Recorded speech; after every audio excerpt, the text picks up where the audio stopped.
Hello, my name is Joel Balzon. I'm a family nurse practitioner, and I will be presenting my assignment for week 3, which is the Literature Review Matrix.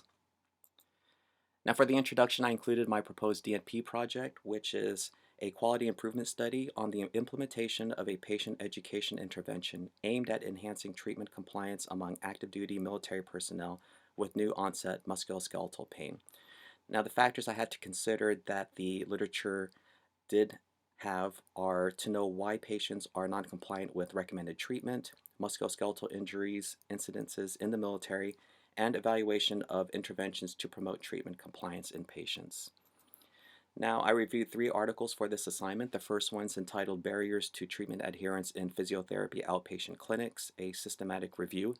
The purpose of the study is to identify barriers to treatment adherence. Now, this is necessary for developing and implementing effective interventions for patients who are non-compliant with recommended plan of care. The research questions noted are: what are the barriers to treatment adherence in physiotherapy outpatient clinics? What are the strategies that clinicians can use to overcome these barriers?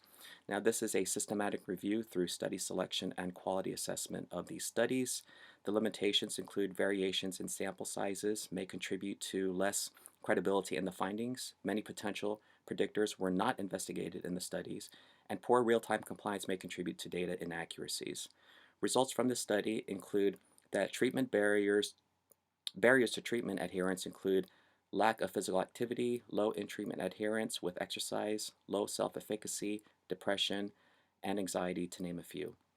Recommendations for further research that the authors noted are research that is required to increase the understanding of all the factors which contribute to patient non-adherence. For the second article, that's entitled Epidemiology and Financial Burden of Musculoskeletal Injuries as a Leading Health Problem in the Military, its purpose was to explore musculoskeletal injury incidences and injury-dependent financial burden for active duty personnel in the Netherlands Armed Forces. Research questions derived are: what is the injury incidence rate of various musculoskeletal injuries, and which are the most commonly affected body areas? Which musculoskeletal injuries account for the most limited duty days and injury-dependent financial burden? This study is an exploratory study. Limitations include uncertain elements in the study, such as information bias and missed occurrences and incidence cases of the musculoskeletal injuries were acknowledged. Results from the study include injuries of the back, knee, and foot should be the major focus for preventive interventions in the Netherlands Armed Forces. It was also able to provide estimates of the financial cost for these musculoskeletal injuries. Recommendations for further research include that more research is needed to determine risk factors, etiology, and injury mechanisms in recruits using a multifactorial scope.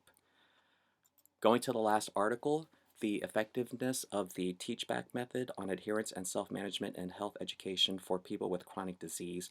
This is a systematic review, and its purpose is to examine the evidence on using the teach-back method in health education programs for improving adherence and self-management of people with chronic disease. The research question posed is: how effective is the teach-back method of health education in improving care? This is a systematic review. Limitations include eligible studies may have been overlooked, only studies published in English were reviewed, and the small sample sizes. Results from this study indicated that the teach-back method is an effective intervention in patient outcomes and adherence, but limited evidence in the improvement of quality of life.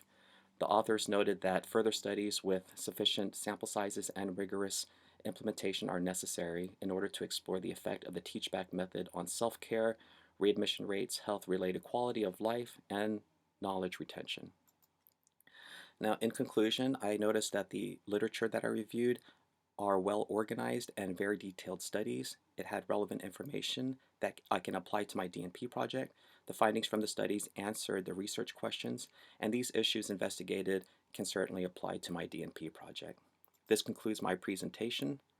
These are my references. Thank you.